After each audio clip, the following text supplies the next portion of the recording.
Assalamualaikum warahmatullahi wabarakatuh. Di sini kami akan menjelaskan terkait skripsi kami yang berjudul Studi Absorpsi CO2 dengan pelarut amina dan penambahan promotor menggunakan metode Pekolum. Dosen pembimbing kami yaitu Ibu Yuni Kurniati STMT dan Ibu Mala Hayati Nasution. Saya sendiri adalah Dode Bara Septiano, NIM Donald 31611 dan partner skripsi saya. Rizka Dwi Sundari, NIM 203161040.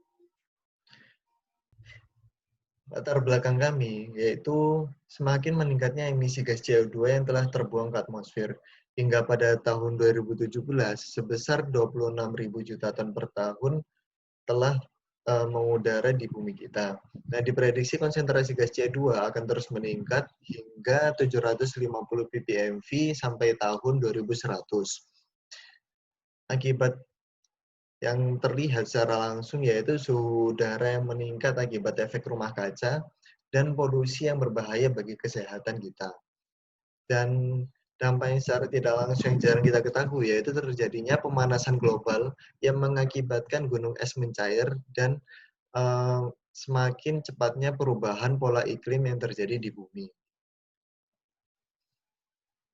Nah, tujuan dari penelitian kami yaitu mengetahui hubungan koefisien transfer massa dan CO2 loading pada absorpsi CO2 dalam senyawa amina menggunakan metode Pekolum. Kemudian mengetahui pengaruh penambahan promotor dan senyawa amina pada absorpsi CO2 dalam menggunakan metode Pekolum. Mengetahui pengaruh variabel konsentrasi amina, tekanan parsial CO2, temperatur dan flow rate liquid pada absorpsi CO2 untuk sistem amina menggunakan metode Pekolum.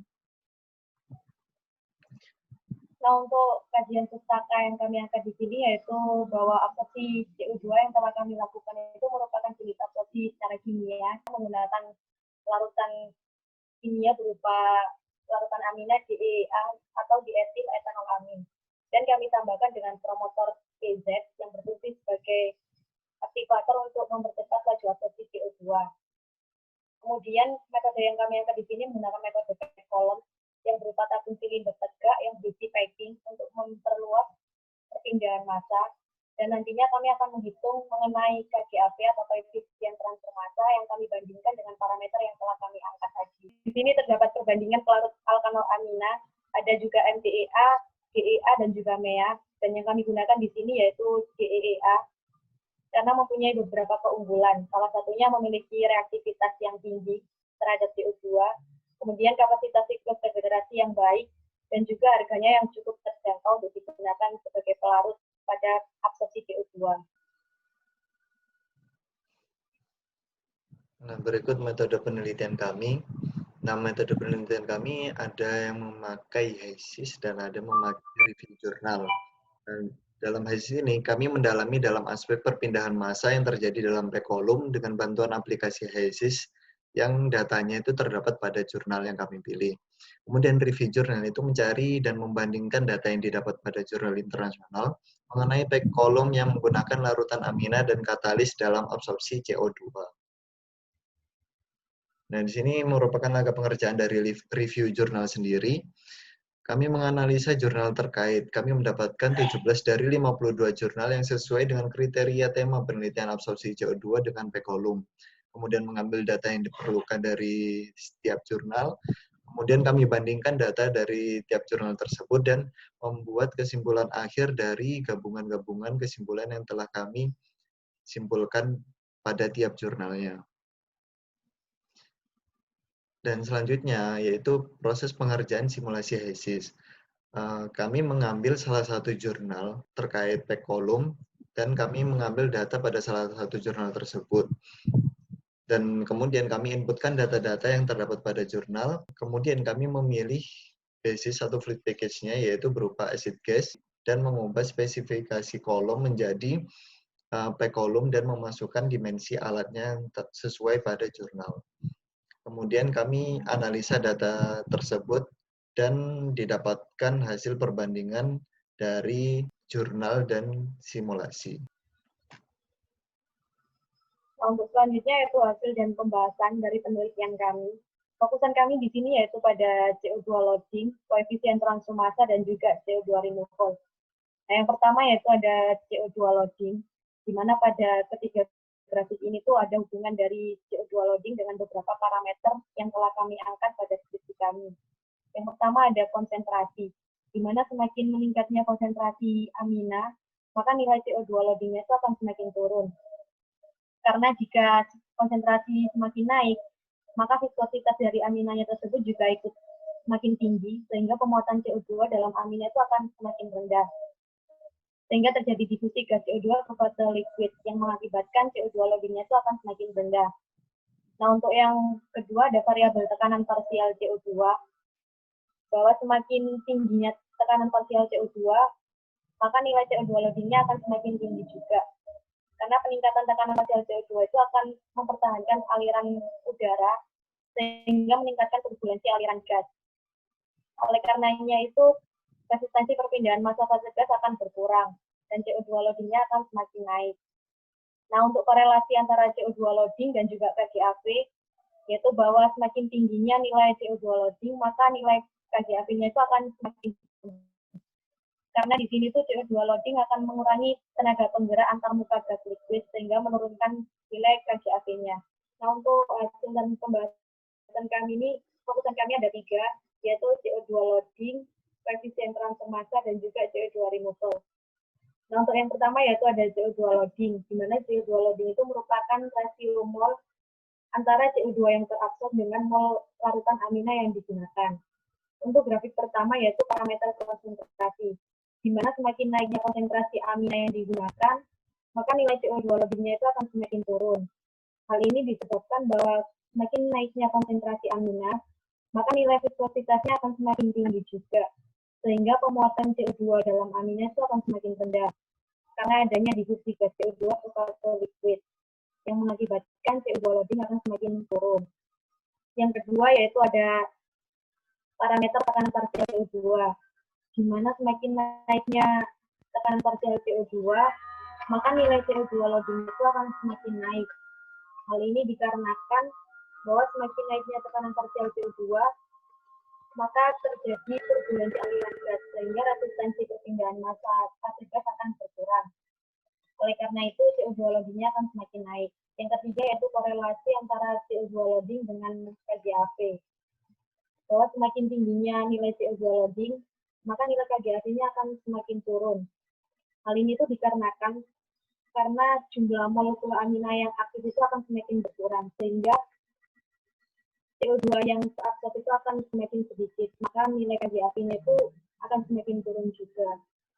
Nah, untuk yang kedua yaitu nilai KGAP, yang merupakan koefisien perpindahan laju volumetrik fase gas menuju liquid. Yang pertama ada parameter konsentrasi amina, di mana semakin meningkatnya konsentrasi, maka nilai koefisien transfer massanya itu akan semakin meningkat juga. Karena jumlah molekul pelarut yang lebih tinggi akan menyerap lebih banyak CO2, sehingga nilai KGAP-nya akan semakin naik. Nah, yang kedua yaitu ada parameter suhu, di mana semakin meningkatnya suhu operasi yang digunakan pada proses pekolong, maka nilai KGAP-nya juga akan semakin meningkat. Hal ini karena semakin meningkatnya suhu itu, maka absorpsi CO2 yang terjadi itu akan semakin cepat, sehingga meningkatkan nilai diffusivitas pelarutan. Nah, yang ketiga ada parameter fluid liquid atau fluid amina, di mana semakin meningkatnya fluid liquid ini akan meningkatkan nilai KGAP juga. Karena peningkatan nilai fluid liquid ini akan mengarah ke permukaan pekolom yang dibasahi dan peningkatan kinerja perpindahan massa yang lebih besar. Yang ketiga yaitu untuk CO2 removal, yaitu persentase perbandingan antara mol CO2 yang keluar dengan mol CO2 yang masuk. Yang pertama ada konsentrasi amina, di mana semakin meningkatnya konsentrasi amina, maka nilai CO2 removal-nya akan semakin naik juga. Hal ini karena reaksi kimia yang terjadi antara CO2 dengan pelarut amina semakin meningkat pada konsentrasi yang lebih tinggi, karena banyaknya molekul amina yang dapat bereaksi dengan CO2 dalam fase gas. Kemudian ada variabel temperatur, di mana semakin naiknya temperatur itu nilai CO2 removal-nya akan semakin tinggi juga, karena akan meningkatkan laju reaksi. Nah, di sini untuk temperatur optimumnya yaitu pada 40 derajat Celcius.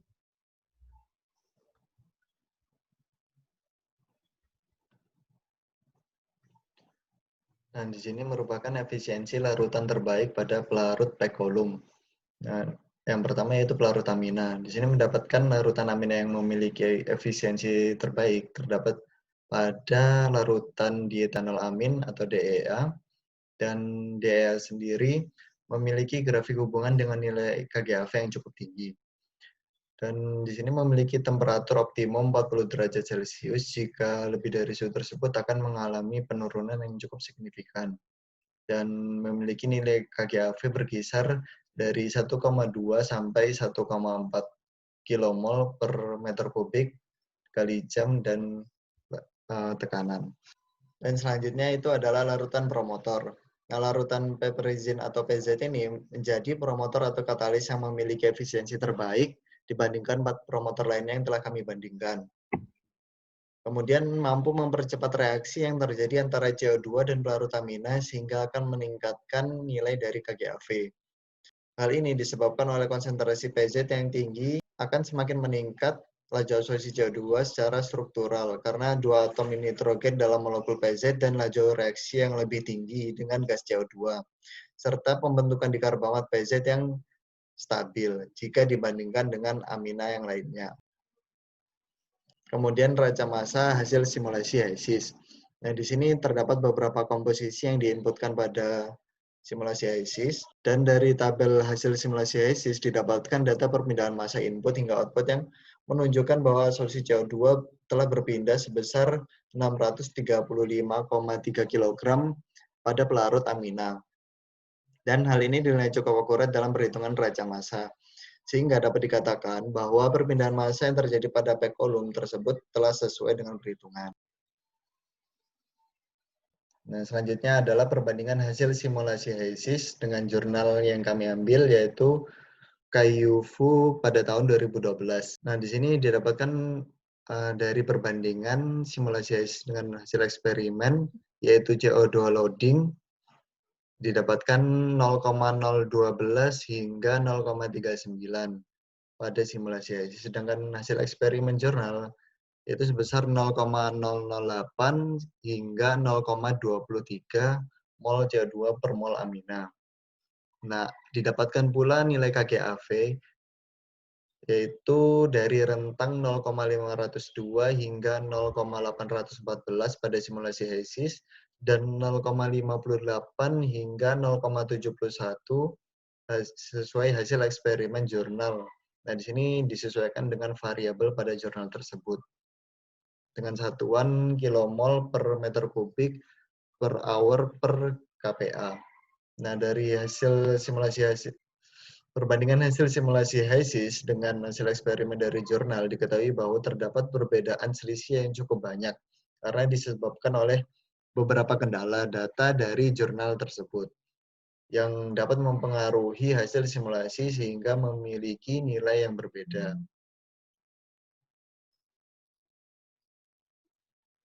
Nah, untuk kesimpulan dari penelitian kami atau studi literatur yang kami angkat pada studi kami, yang pertama yaitu bahwa korelasi koefisien transfer massa saling berkesinambungan dengan CO2 loading. Bahwa semakin tinggi nilai KGAV, maka nilai CO2 loadingnya akan semakin menurun. Yang kedua yaitu efisiensi pelarut amina yang digunakan pada studi kami yaitu DEA. Karena DEA itu dinilai memiliki reaktivitas yang tinggi terhadap CO2, sehingga dapat meningkatkan nilai KGAV dibandingkan amina yang lainnya, dan juga harga yang cukup terjangkau dibandingkan dengan harga amina yang lainnya.